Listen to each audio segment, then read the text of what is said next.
ಖಾಸಗಿ ಆಸ್ಪತ್ರೆಯ ಕಲೆಕ್ಷನ್ ದಂಧೆ ಬಯಲಿಗೆಳೆದ ಯುವ ವೈದ್ಯೆ. ಕೆಲಸಕ್ಕೆ ಸೇರಿದ ಮೊದಲ ದಿನವೇ ರಾಜೀನಾಮೆ ನೀಡಿ ಹೊರಬಂದ ಡಾಕ್ಟರ್ ಪ್ರಬ್ಲಿನ್. ಚಂಡೀಗಢದ ಪ್ರತಿಷ್ಠಿತ ಖಾಸಗಿ ಆಸ್ಪತ್ರೆಗೆ ಸೇರಿದ ಡಾಕ್ಟರ್ ಪ್ರಬ್ಲಿನ್ ಕೌರ್ ಅಲ್ಲಿ ರೋಗಿಗಳನ್ನು ಕೇವಲ ಹಣ ಮಾಡುವ ಯಂತ್ರಗಳಂತೆ ಬಳಸಿಕೊಳ್ಳುತ್ತಿರುವುದು ಕಂಡು ಬೆಚ್ಚಿಬಿದ್ದಿದ್ದಾರೆ.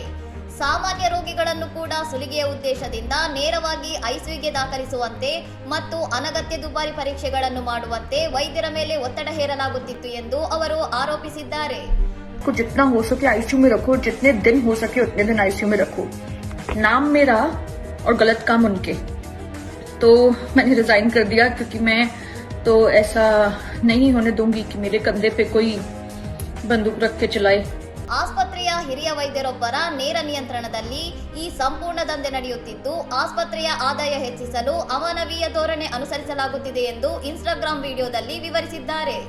ನನಗೆ ಸಂಬಳಕ್ಕಿಂತ ವೃತ್ತಿ ನೈತಿಕತೆ ಮತ್ತು ರೋಗಿಗಳ ಸುರಕ್ಷತೆ ಮುಖ್ಯ. ಇಂತಹ ಲೂಟಿ ಮಾಡುವ ವ್ಯವಸ್ಥೆಯಲ್ಲಿ ನಾನು ಭಾಗಿಯಾಗಲಾರೆ ಎಂದು ಹೇಳುವ ಮೂಲಕ ಡಾಕ್ಟರ್ ಪ್ರಬ್ಲಿನ್ ತಮ್ಮ ಹುದ್ದೆಗೆ ರಾಜೀನಾಮೆ ನೀಡಿದ್ದಾರೆ. ಯುವ ವೈದ್ಯೆಯ ಈ ಪ್ರಾಮಾಣಿಕ ನಡೆಗೆ ಸಾಮಾಜಿಕ ಜಾಲತಾಣಗಳಲ್ಲಿ ವ್ಯಾಪಕ ಬೆಂಬಲ ವ್ಯಕ್ತವಾಗಿದ್ದು, ಸಂಬಂಧಪಟ್ಟ ಆಸ್ಪತ್ರೆಯ ವಿರುದ್ಧ ಕಠಿಣ ಕ್ರಮ ಕೈಗೊಳ್ಳಬೇಕೆಂದು ಸಾರ್ವಜನಿಕರು ಒತ್ತಾಯಿಸಿದ್ದಾರೆ. ಇನ್ನಷ್ಟು ಸುದ್ದಿಗಳಿಗಾಗಿ ನೋಡ್ತಾ ಇರಿ ಸೌರಂ ಟಿವಿ.